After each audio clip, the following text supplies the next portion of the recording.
The observation deck of the Keltharan research vessel Meridian's Eye hung in the silence of deep space, 40,000 kilometers above a planet the locals called Earth. Commander Vex'nala of the Interstellar Taxonomic Consortium pressed 3 of her sensory appendages against the viewing panel, her bioluminescent skin flickering with confusion. "Run that footage again," she said, her translator rendering the clicks and whistles into something the rest of her crew could understand. Her second-in-command, a lanky Phosian named Gerald, manipulated the holographic interface. The recording materialized between them, showing a section of what humans referred to as the African savanna. "I have reviewed this 17 times, Commander. My conclusion remains unchanged. It makes no sense." Vex'nala's eye stalks contracted. "Show me from the beginning." The hologram displayed a massive creature, something the human database identified as a Cape buffalo, standing near a watering hole. Beside it, barely visible in the tall grass, was a juvenile human, perhaps 4 solar cycles old, based on the proportions. "Pause there." Vex'nala leaned closer. "What is that small human doing in an unprotected area? Where are its guardians?" "Unknown, Commander. Our surveillance indicates the child wandered from a research camp approximately 2.3 kilometers to the west." The hologram resumed. "A predator emerged from the tree line. Not just any predator. The humans called this one a lion. Male. Mature. 420 pounds of muscle, fang, and murderous intent." Vex'nala had spent 6 decades cataloging predatory species across 12 galaxies. She recognized hunting behavior when she saw it. The lion's gaze locked onto the small human with the kind of focus that preceded violence. The buffalo noticed. It snorted, stamped, and began to charge. Not toward the predator, toward the child. "By the 3 moons," Gerald whispered. The situation had deteriorated from bad to catastrophic. The child was now caught between an apex predator on one side and 1,700 pounds of horned rage on the other. The lion roared. The buffalo bellowed. The child, displaying what Vex'nala could only describe as staggering ignorance of its own mortality, laughed. Actually laughed. Then something else entered the frame. It moved low to the ground, a blur of black and white fur that shot between the buffalo's legs like a missile with anger management issues. The creature was perhaps 3 feet long, built like a compressed spring wrapped in leather and bad decisions. "Identification?" Vex'nala demanded. Drell's fingers danced across the console. "Species designation. Mellivora capensis. Common name. Honey badger." "That tiny thing?" "Apparently." The honey badger positioned itself between the child and both approaching threats. It did not retreat. It did not hesitate. Instead, it made a sound that the Meridian's Eye's audio processors struggled to classify. Part growl, part shriek, part promise of extreme violence. The buffalo stopped first, its charge faltering. It tossed its head, confused. Nothing that small should sound that angry. The lion, demonstrating slightly more wisdom, also paused. Its ears flattened against its skull. The honey badger, in response to their hesitation, attacked. Not in the defensive sense. This was not a frightened creature backing away while making threatening noises. This was offense. This was aggression distilled into fur and claws. The badger launched itself at the lion's face with the kind of enthusiasm usually reserved for long-lost relatives or unexpected food. The lion, which outweighed the badger by a factor of 100, retreated. Actually retreated. The badger landed, spun, and charged the buffalo. The massive herbivore, which could gore a full-grown human with minimal effort, took 3 steps backward, then 5 more, then decided that being somewhere else would constitute an excellent life choice. Throughout this entire confrontation, the human child sat in the grass, clapping its tiny hands together. The honey badger, having successfully terrified away both threats, waddled over to the child. The infant reached out and patted the badger's head. The creature's aggressive posture softened. It made a different sound now, something almost gentle, then positioned itself between the child and the wider savanna, like a very small, very determined guardian. Vex'nala stared at the frozen hologram. This defies tactical logic. Agreed, Commander. The honey badger's mass compared to either threat should have resulted in immediate predation or trampling. Instead, both larger animals exhibited fear. Pull up the xenobiology files on this species. The data scrolled across the display. Vex'nala read in silence, her skin color shifting from confused blue to alarmed purple. It says here that honey badgers have been observed attacking creatures 50 times their size. They hunt venomous snakes for recreation. They've been documented breaking into human settlements not to steal food, but to fight domestic animals for sport. She looked up. Drell, this reads like a psychological profile of a criminally insane berserker. The humans have a saying about them, Commander. Drell pulled up a cultural reference file. Honey badger don't care. That is not a saying. That is a diagnosis. Nevertheless, it appears to be accurate. The hologram continued. Minutes passed. An adult human, female, came running from the direction of the research camp. She saw the child, saw the honey badger, and froze. Very slowly, she approached, making soft sounds. The badger watched her with eyes that suggested it was calculating optimal face-biting trajectories. The woman picked up the child. The badger did not attack, but neither did it relax. Only when the woman had carried the infant 20 meters away did the creature finally turn and waddle back into the tall grass. Mission, apparently, complete. Replay the section where both animals retreat, Vex'nala ordered. They watched it 3 more times. Each viewing made less sense than the last. The tactical assessment is clear, Drell said. Neither the lion nor the buffalo wanted to engage the honey badger. Not because they couldn't win, because the cost of winning would be unacceptable. Explain. The badger's defensive anatomy includes loose skin that allows it to twist and bite even when gripped by a predator. Its temperament, according to these files, can only be described as relentlessly vindictive.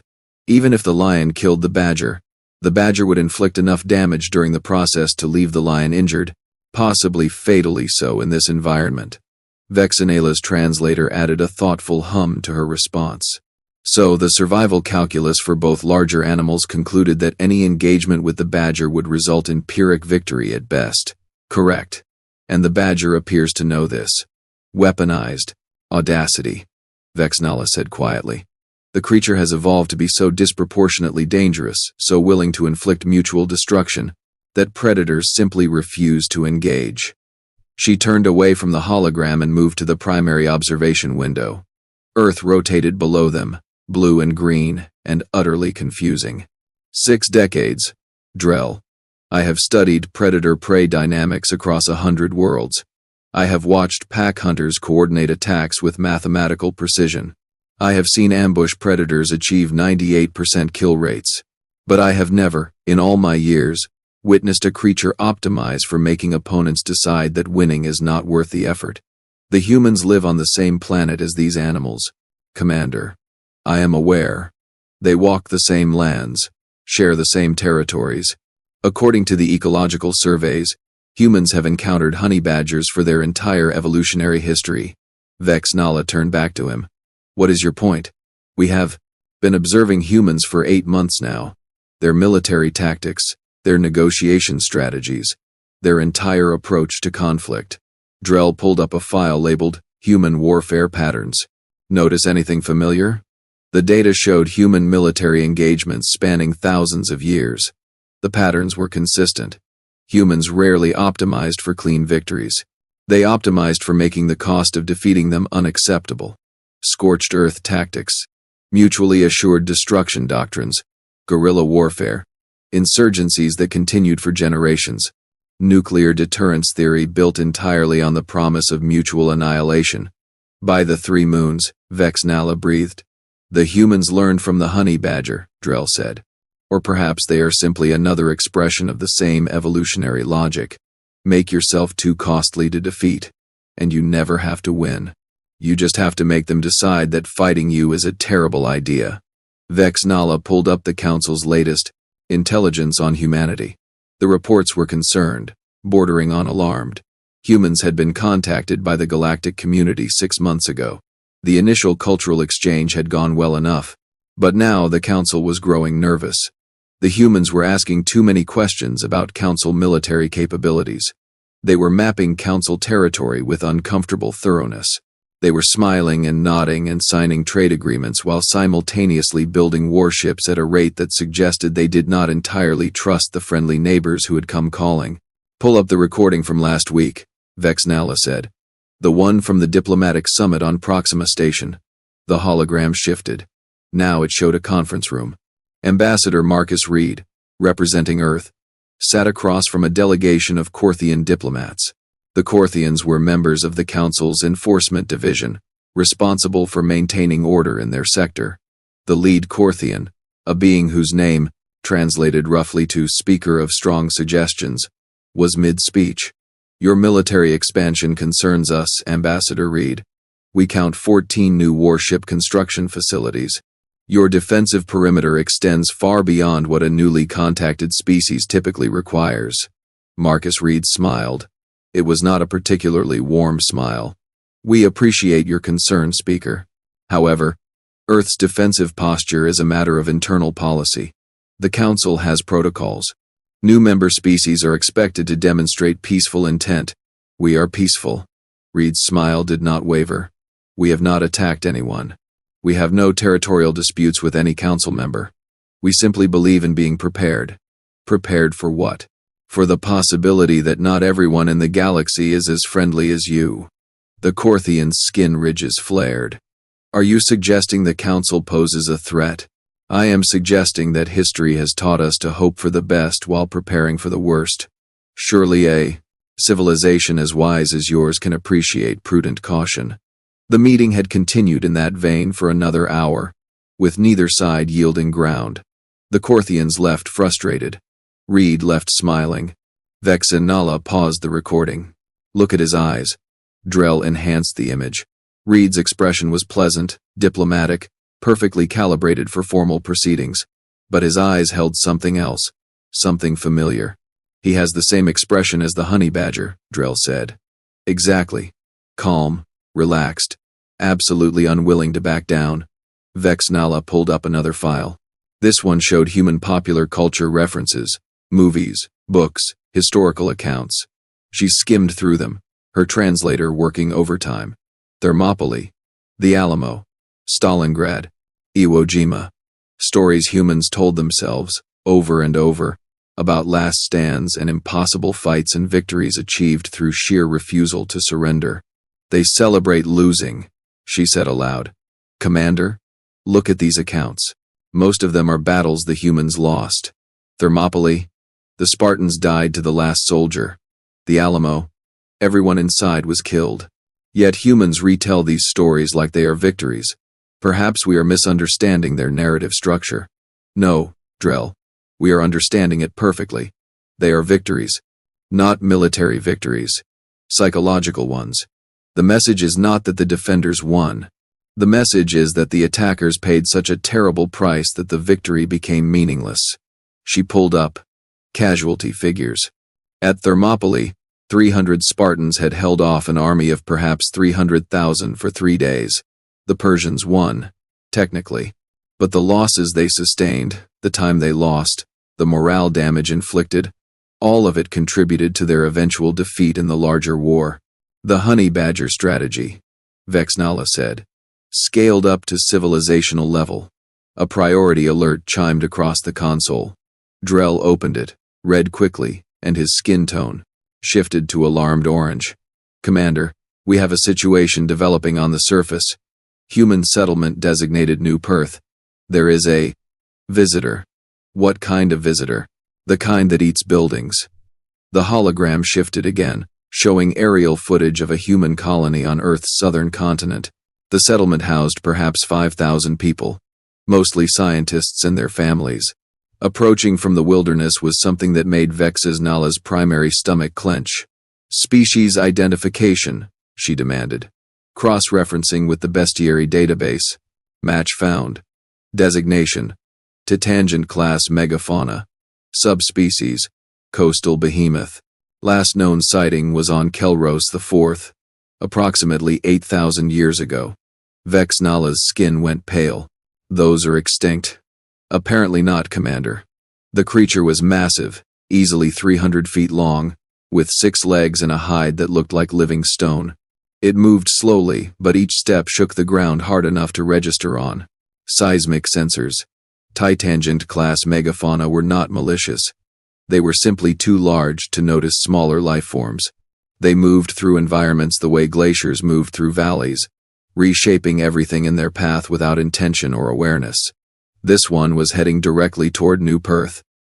Evacuation status? In progress, but the humans have children in the settlement. Elderly. Medical patients who cannot be moved quickly. Drell's voice was tight. They will not complete evacuation before the behemoth reaches the perimeter. Can we intervene? Negative, Commander.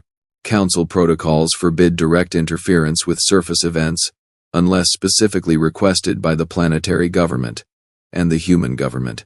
He trailed off. Has not requested assistance. No, Commander, they have not. Vex'nala watched the feed. The behemoth was perhaps 20 minutes from the settlement's outer buildings. The humans were loading transports, organizing evacuation routes, moving with impressive efficiency. But they would not make it in time. Then she noticed something odd. A single human was moving toward the behemoth, not away from it. Magnify Sector 7. The image zoomed. A woman, perhaps 30 human years old, walking across the scrubland with steady purpose. She carried something in her arms. What is she doing? Unknown, Commander. Scanning her cargo. It appears to be a juvenile human. An infant. She is carrying a child toward that thing? Confirmed. This was madness. This was suicide. This was exactly the kind of irrational behavior that had made studying humans such a frustrating experience. The woman stopped about 300 meters from the behemoth's path. She set the child down in the grass, patted its head, and then turned to face the approaching creature. She did not run. She did not scream. She simply stood there, arms spread wide, directly in the path of a creature that could crush her into paste without noticing. The behemoth continued forward, each step a small earthquake. 200 meters, 100 meters, 50 meters. The woman did not move. Then something else appeared in the frame. Something small and fast and absolutely furious. No, Vex'nala whispered. Is that a honey badger? Yes. The badger positioned itself between the woman and the behemoth. It made that sound again, that impossible noise that promised violence and pain and extremely bad decisions for everyone involved. The behemoth took another step.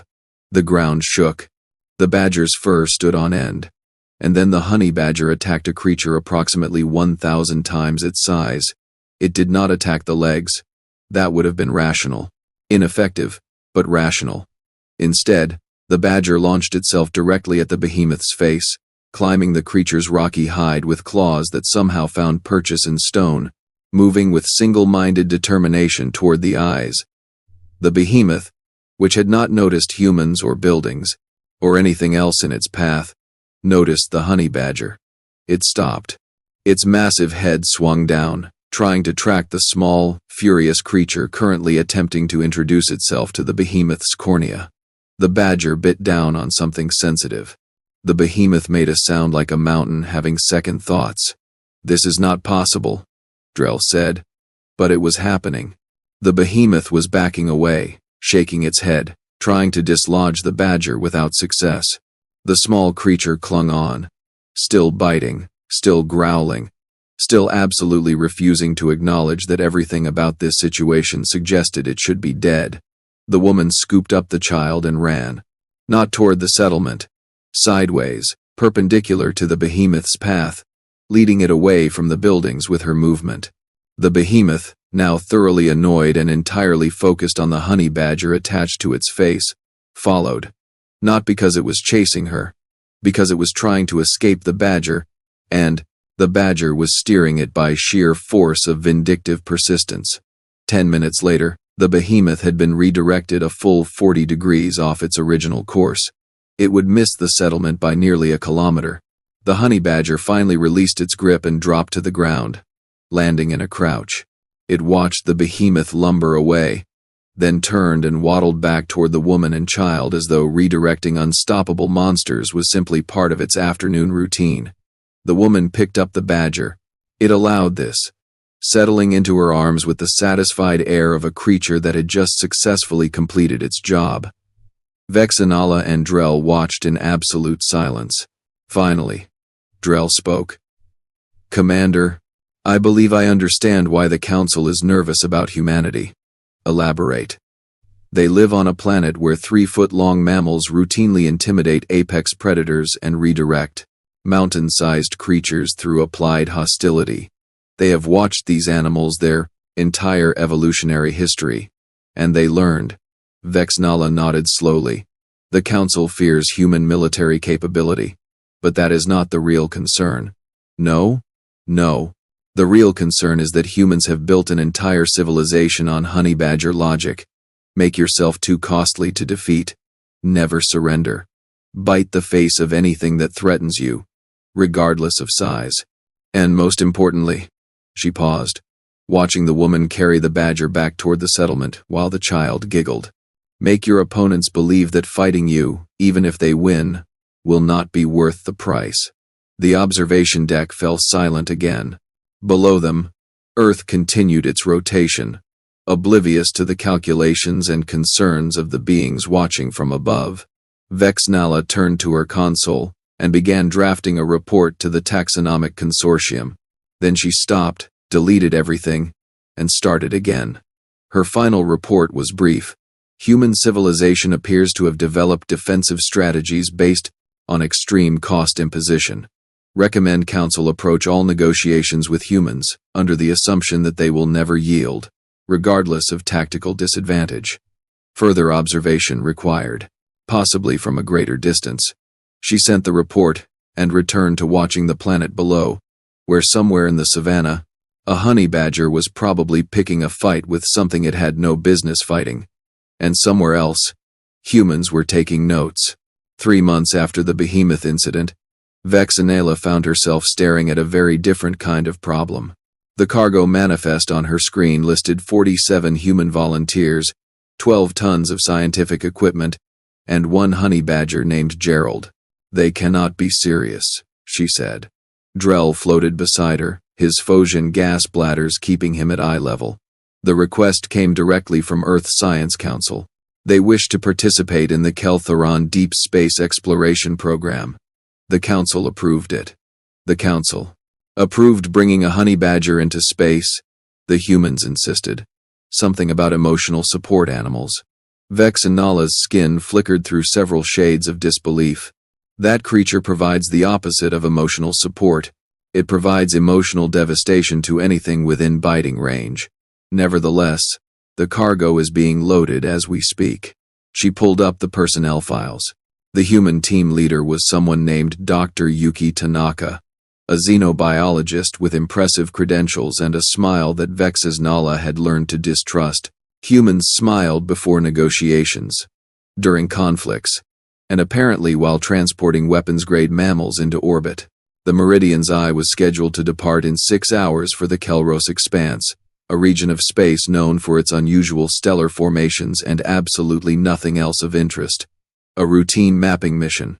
What could possibly go wrong? Everything. As it turned out, 4 days into the voyage, Vex'nala was reviewing star charts when the proximity alarms began screaming. Every console on the bridge lit up simultaneously, painting the room in emergency red. "Report," she snapped. Lieutenant Kesmora, a young Kel'Tharan with barely 2 years of service, worked the tactical station with shaking appendages. "Commander, we have multiple contacts emerging from subspace. Configuration matches." "Oh no. Oh no" is not a tactical designation, Lieutenant.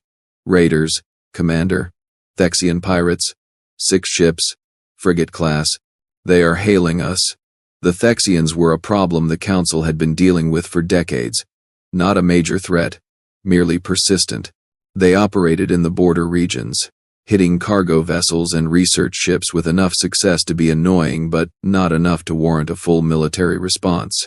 Vex'nala had encountered them twice before. Both times, she had surrendered her cargo, filed a report, and continued her mission. It was the practical choice. The council would reimburse losses. No one needed to die over scientific equipment. "Open the channel," she said. The view screen activated, showing a Vexian commander whose facial scarring suggested either extensive combat experience or really poor decisions regarding personal grooming. Probably both. "Keltharan vessel. You will transfer all valuable cargo immediately. Comply, and you will be allowed to continue your journey. Standard pirate procedure." Vex'nala began preparing the cargo transfer protocols. "Acknowledged. We are preparing too, Commander." Dr. Tanaka's voice came from behind her. The human had entered the bridge without being noticed, which should not have been possible given the security sensors. Vex'nala turned. "Dr. Tanaka, please return to the civilian quarters. This is a military situation. With respect, Commander, I think we should consider alternatives to surrender." "There are no alternatives. They have 6 ships. We have 1 research vessel with minimal defensive capabilities." Tanaka's smile widened. It was the same smile Vex'nala had seen in the diplomatic footage. The honey badger smile. "Actually, Commander, I believe we have Gerald. Your emotional support badger is not a tactical asset. Have you met Gerald?" Before Vex'nala could respond, the ship shuddered. The Vexians had fired a warning shot across their bow. "Your time is expiring, Keltharan," the pirate commander said. "Transfer cargo now, or we will take it by force." "Doctor." Tanaka stepped closer to the view screen, studying the Vexian ships with professional interest. "Commander Vex'nala, may I address the pirates?" "Absolutely not. The Council's treaty with Earth specifically grants human personnel equal authority in matters of ship security during joint missions." Section 12. Paragraph 8. Gerald checked the documentation. "She is correct, Commander. Technically, she has the authority to participate in tactical decisions." Vex'nala's skin turned a shade of purple that indicated extreme frustration. "Fine. But, make it brief." Tanaka faced the view screen. "Vexian Commander, we respectfully decline your request." The bridge went silent. Even the ship's environmental systems seemed to pause in surprise. The pirate's scarred face twisted into something between a smile and a snarl. "You decline?" "Correct. We will not be surrendering our cargo. However, we are willing to negotiate a peaceful resolution to this encounter. The only negotiation is how quickly you transfer your valuables before I blast your engines and take them anyway." "I understand your 40 SciFi position," Tanaka said calmly. "But I should inform you that this vessel is currently transporting a highly dangerous bioweapon. Releasing it would violate 17 different galactic treaties. However, if you force our hand through aggressive action, we may have no choice but to deploy it in self-defense." Vex'nala's eye stalks contracted in confusion. "They had no bioweapon. Unless, you cannot mean." Tanaka's smile never wavered. "The weapon is currently contained in Habitat Section 7. It is extremely aggressive, highly resistant to conventional deterrence, and has a documented history of attacking targets regardless of size differential." The Vexian commander laughed. "You expect me to believe a research vessel is carrying military-grade biological weapons? I have been raiding Council ships for 20 years. You have no weapons. You have science equipment and frightened academics."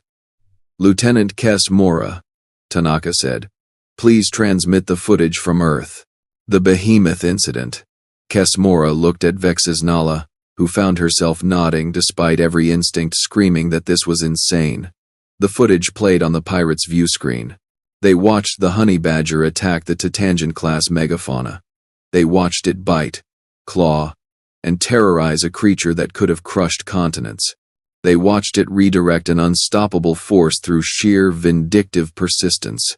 The Vexian's laughter faded. "This creature," Tanaka continued, "is currently aboard this vessel. If you persist in your attack, we will have no choice but to release it. I cannot guarantee we will be able to recapture it once deployed. It may decide that your ships look interesting. It may decide to investigate your life support systems. It may decide that your fuel lines would be fun to chew through. That is a small animal, the pirate said, but his voice had lost its certainty. Yes. A small animal that attacks things thousands of times its size for recreation. A small animal that does not understand retreat or surrender. A small animal that, once engaged, will not stop until either it or its target is destroyed. Tanaka paused. Tell me, Commander, how much do you value the cargo on this ship compared to the structural integrity of your vessels? The Vexian was silent for a long moment. You are bluffing. Lieutenant, please show them Habitat Section 7. Mora switched the feed to the internal cameras. Gerald the honey badger was visible in his enclosure, currently attempting to dig through a reinforced steel wall for no apparent reason other than to see if he could. We have been containing this creature using Grade 5 military barriers, Tanaka said. But those barriers are designed to keep things in, not to maintain containment during combat conditions. If your weapons fire damages our hull integrity, the containment will fail. Gerald will be loose on a damaged ship. And Gerald, I assure you, will be very annoyed about being disturbed. The pirates could see Gerald pause his excavation project to stare directly at the camera. Even through the video feed, the badger's expression suggested it was contemplating violence against the concept of cameras in general. Furthermore, Tanaka continued, honey badgers can survive in vacuum for up to 90 seconds.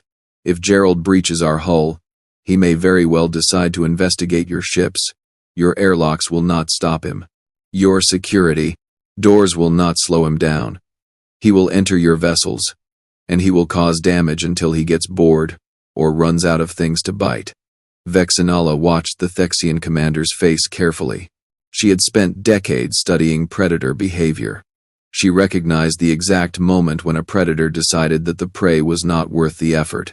This is ridiculous, the pirate said, but he was already gesturing to someone off-screen. Perhaps, Tanaka agreed. But are you willing to bet your ships on it? Because Gerald is absolutely willing to bet his life on attacking you. That is what makes him so dangerous. He does not calculate costs. He simply attacks. And he will keep attacking until something stops him permanently. The pirate ships began moving, adjusting their formation. If you release that creature, it will die in space, the Vexian commander said. Eventually, yes. But first it will spend 90 seconds in vacuum trying to bite your hull. And honey badgers have extremely powerful jaws. They crack open beehives made of hardened tree bark. They break through termite mounds that human tools struggle to penetrate. What do you think 90 seconds of focused biting will do to your ship's exterior sensors? Your communications array? Your thruster assemblies? The Vexian ships were definitely withdrawing now, slowly but unmistakably. You humans are insane, the pirate commander said. We learned from the best, Tanaka replied, gesturing toward Gerald, who had returned to attacking his wall with renewed enthusiasm. The pirate channel closed. The 6 Vexian ships engaged their subspace drives and disappeared, presumably to find easier targets that did not threaten them with furry missiles. The bridge remained silent for a full 30 seconds. Finally, Vex'nala spoke.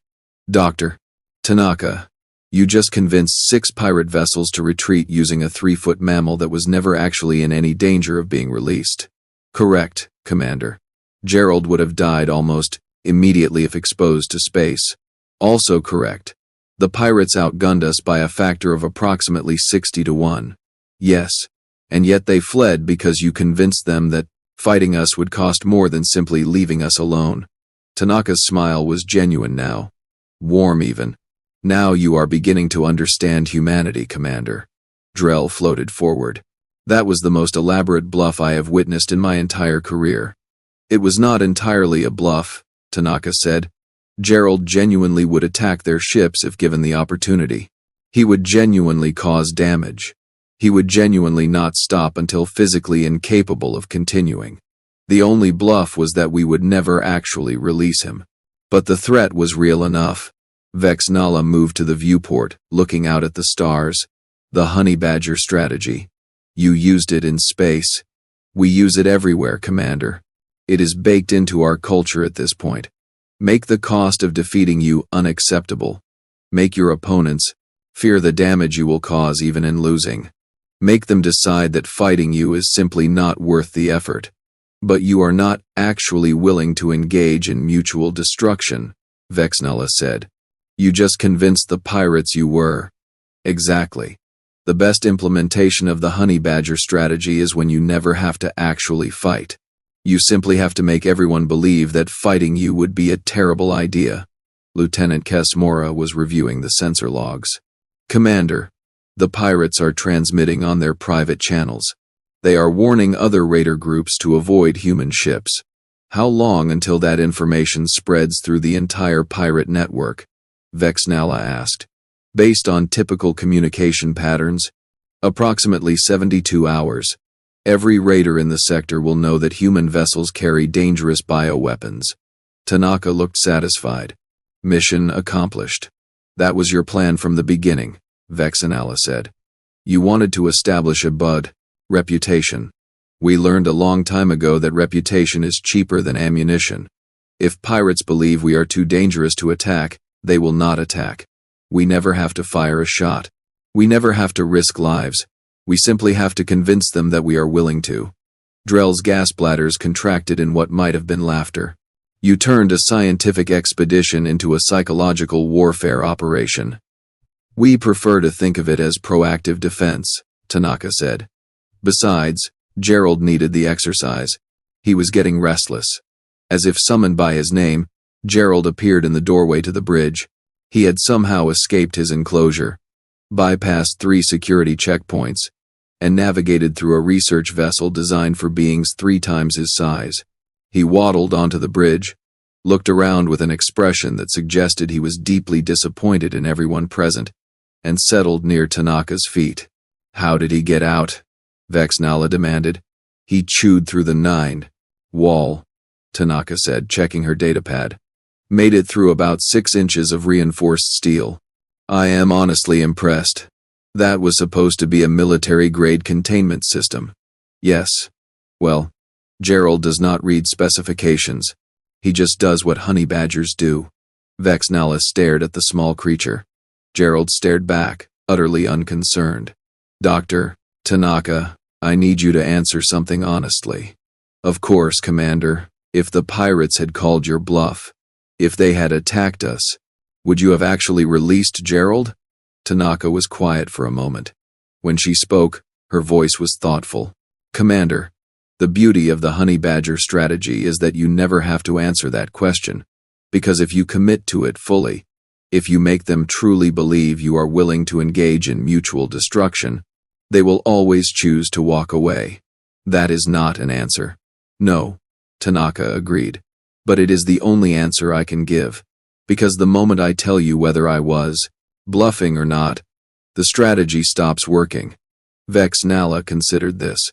In all her years of studying predator dynamics, she had never encountered a species that weaponized uncertainty quite like humans did. They did not just threaten. They made you uncertain whether they were threatening or promising. They made you calculate costs against an opponent who might not be calculating costs at all. The rest of the mission proceeded without incident. Word spread through the raider networks as predicted. Human ships, they said, carried creatures of nightmare. Best to avoid them entirely. 6 weeks later, as the Meridian's Eye prepared to return to Earth, Vex'nala found herself in the observation lounge with Dr. Tanaka. Gerald was there too, having been given limited freedom of movement after he demonstrated that containment was more of a suggestion than a rule. Your people are going to change the galaxy, Vex'nala said. Perhaps, or perhaps we will just convince the galaxy that changing us is too expensive to bother with. The Council is still nervous about humanity. The Council should be nervous about humanity. We are unpredictable. We make alliances with mammals that attack mountains. We turn scientific vessels into psychological warfare platforms. We smile and nod while building enough ships to fight a war we hope never happens. So, what do you want? Vex'nala asked. What is humanity's goal in all of this? Tanaka looked out at the stars. We want what everyone wants, Commander. Safety, prosperity, the freedom to exist without constant threat. But we learned a long time ago that the universe does not give those things freely. You have to make yourself too expensive to threaten. You have to convince everyone around you that leaving you alone is in their best interest. The honey badger strategy. Exactly. We do not want to fight the galaxy. We just want the galaxy to decide that fighting us would be a really bad idea. Gerald made a sound that might have been agreement or might have been indigestion. With honey badgers, it was difficult to tell. Vex'nala's skin shifted to a contemplative green. I am going to recommend that the Council accept humanity as a full-member civilization, but I am also going to recommend extreme caution in any future negotiations. That seems fair. Because you are not conquerors. You are not even particularly aggressive, but you have optimized for making aggression against you completely unpalatable. We learned from the best, Tanaka said, gesturing to Gerald, who was currently examining a support beam and clearly calculating whether he could chew through it. Your planet is a very strange place, Doctor. Tanaka. You have no idea, Commander. We also have creatures called cassowaries that will disembowel you for looking at them wrong. Spiders that hunt birds, and octopi that solve puzzles for fun. Earth is basically a training ground for dealing with the impossible. And honey badgers are the worst of them, pound for pound? Absolutely. Nothing on Earth has achieved that perfect balance of small size, extreme aggression, and complete disregard for reasonable self-preservation. Gerald abandoned his examination of the support beam and waddled over to the viewport. He pressed his nose against the transparent material, staring out at the cosmos with the air of a general surveying his next battlefield. Somewhere out there, Vex'nala thought, there were probably civilizations who would test humanity's resolve. Who would see these strange primates with their strange pets and assume that strength could be measured in ship counts and weapon yields? Those civilizations were in for a very educational experience. One more question, Vex'nala said. Yes, Commander. The child from the savannah footage. The one Gerald protected from the lion and the buffalo. Do you know what happened to her? Tanaka smiled. She is currently studying xenobiology at Cambridge. Top of her class. She wants to work with dangerous species in deep space. Of course she does. She says Gerald taught her that size does not matter, commitment does. If you are willing to stand your ground and make the cost of moving you unacceptable, most threats will simply go around you. She learned well. We all did. Commander, every human child grows up hearing stories about the brave and the stubborn, about the defenders who held impossible positions, about the small forces that made large armies regret their choices. We celebrate these stories not because we want to lose gloriously, but because we want everyone to know that making us lose will be expensive. Gerald made another sound. This one definitely approval. Vex'nala looked at the small creature and understood, finally, what made humanity so unsettling to the rest of the galaxy. It was not their technology, or their numbers, or even their capacity for violence. It was their willingness to embrace the honey badger philosophy at every level of their civilization. From individual humans protecting children on the savannah to entire diplomatic corps negotiating trade agreements, the message was always the same. We do not want trouble, but if you bring trouble to us, you will regret it. The Meridian's Eye completed its journey back to Earth without further incident. Dr. Tanaka and her team disembarked, along with Gerald, who had somehow acquired a collection of ship components he had chewed through during the voyage. Vex'nala filed her final report to the Taxonomic Consortium. It was longer than usual, more detailed, and concluded with a single recommendation that she hoped the Council would take seriously. Humanity should be welcomed as full members of the galactic community. They are intelligent, creative, and capable of remarkable innovation. However, any civilization considering hostile action against humanity should first watch footage of an animal called a honey badger. Then they should ask themselves if they truly want to fight a species that learned survival strategies from such a creature. The answer, if they are wise, will be no. She sent the report and allowed herself a rare moment of satisfaction. The galaxy was vast and full of dangerous things. But perhaps, just perhaps, the most dangerous thing in it was a 3-foot mammal with an attitude problem, and the species smart enough to learn from it. Somewhere on Earth, Gerald was probably picking a fight with something he had no business fighting, and somewhere else, Humans were taking notes.